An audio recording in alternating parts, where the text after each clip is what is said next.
Hello అండి, నమస్తే. అందరూ ఎలా ఉన్నారు? బాగున్నారా? Welcome back to Varahi D9 channel.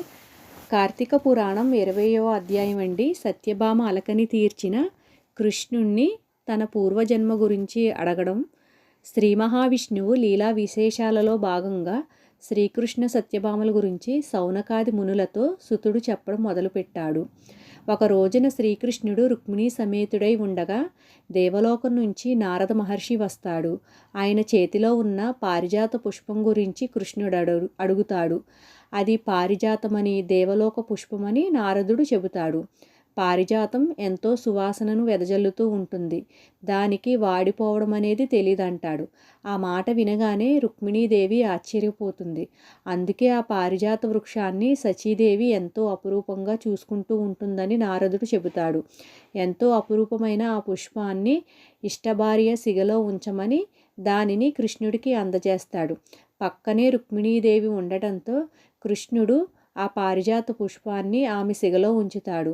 ఈ విషయం పరిచారిక వలన సత్యభామకు తెలుస్తుంది. తన మందిరానికే వచ్చిన కృష్ణుడి పట్ల ఆమె అలక చూపుతుంది. ఆమె అలక తీర్చడానికి కృష్ణుడు చాలా ప్రయత్నాలు చేస్తాడు.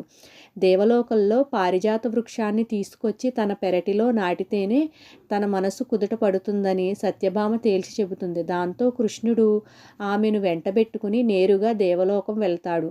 ఇద్దరూ కూడా దేవేంద్రుడి ఆతిథ్యాన్ని అందుకుంటారు. అక్కడి నుంచి పారిజాత వృక్షాన్ని పెకిలించి తీసుకురావడానికి కృష్ణుడు ప్రయత్నించగా దేవేంద్రుడు అడ్డుపడతాడు. ఇద్దరి మధ్య యుద్ధం జరుగుతూ ఉంటుంది. అప్పుడు దేవేంద్రుడి తల్లి వచ్చి తన తనయుడిని వారిస్తుంది. దాంతో ఆయన ఆ పారిజాత వృక్షాన్ని కృష్ణుడికి ఇచ్చేస్తాడు. ఆ పారిజాత వృక్షాన్ని తీసుకుని భూలోకానికి వచ్చి సత్యభామ భవనం పెరటిలో నాటుతాడు కృష్ణుడు.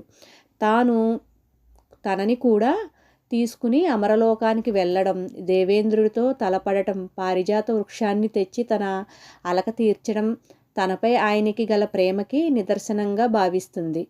తాను ఎంతో పుణ్యం చేసుకోవడం వలన తనకి అంతటి అదృష్టం పట్టిందని భావిస్తుంది. గత జన్మలో తాను చేసుకున్న పుణ్యం ఏమిటి అని ఆ సందర్భంలోనే ఆమె కృష్ణుడిని అడుగుతుంది. అప్పుడు ఆమెకు కృష్ణుడు చెప్పడం మొదలు పెడతాడు. తన పూర్వజన్మను గురించి కృష్ణుడు చెబుతూ ఉండగా సత్యభామ వింటూ ఉంటుంది. కృతయుగంలో మాయా అనే నగరంలో దేవశర్మ అనే బ్రాహ్మణుడు ఉండేవాడు. ఆయన పండితుడు. ఆయన నియమనిష్టలు కలిగినవాడు. ఆచార వ్యవహారాలను తప్పనిసరిగా పాటించేవాడు. ఆయన దగ్గర చాలామంది శిష్యరికం చేస్తూ ఉండేవారు. ఆయన ఒక్కగానొక్క కుమార్తె గుణవతి. పేరుకి తగ్గినట్లుగానే ఆమె శుగుణాల రాశి. పెద్దల పట్ల గౌరవము, భగవంతుడి పట్ల భక్తిని కలిగి ఉండేది. అలా ఆమె యవ్వనంలోకి అడుగుపెట్టింది. దాంతో ఆయనకి ఆమె వివాహాన్ని గురించిన ఆలోచన పట్టుకుంటుంది. కూతురు గురించి బాగా ఆలోచన చేసిన ఆయన తన శిష్య బృందంలో బుద్ధిమంతుడైన చంద్రుడు అనేవాడికి గుణవతినిచ్చి వివాహం చేస్తాడు. ఆ దంపతులు ఎంతో అన్యోన్యంగా ఉండేవారు. అది చూసి దేవశర్మ ఎంతో ముచ్చటపడేవాడు. ఒక రోజున దేవశర్మ, చంద్రుడు ఇద్దరూ కలిసి దర్భల కోసం అడవికి వెళతారు. అలా వెళ్ళిన ఇద్దరు ఒక రాక్షసుడి బారిన పడి ప్రాణాలు పోగొట్టుకుంటారు.